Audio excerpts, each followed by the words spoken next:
So Alistair, this morning you might be forgiven for thinking that we are amidst the North Yorkshire rural countryside, but actually we are 2 minutes drive from the A64, we're about 10 minutes drive from York City Centre, and we're 3 minutes drive from the York Designer Outlet.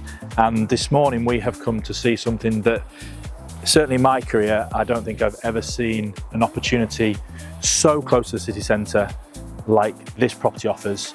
And today we're going to have a look around Hall Farm.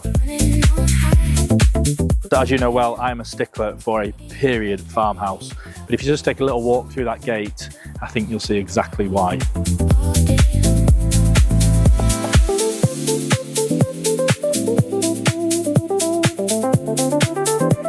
So Hall Farm originates from the 1800s.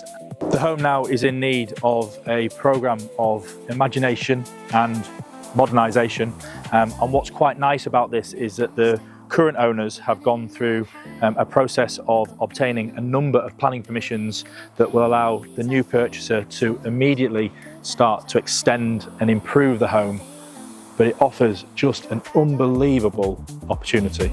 So the home sits in grounds of around an acre, and what we've got here is a beautiful gardened area. The more formal garden, it's got a real cottage garden feel. So internally, the accommodation comprises over 2 floors, and to the ground floor we've got 2 really nice sized reception rooms, a breakfast kitchen, and then a further reception room which is currently, or more recently, being used as a bedroom. And then we've got a lean-to garden room just behind me. And then upstairs we've got 3 double bedrooms and a house bathroom. So we've given you a quick tour of Hall Farm, but if you think this might be perfect for you and you want to discuss the potential that this home has or any of the permissions that have been granted, feel free to drop me a DM or give us a call on the usual number.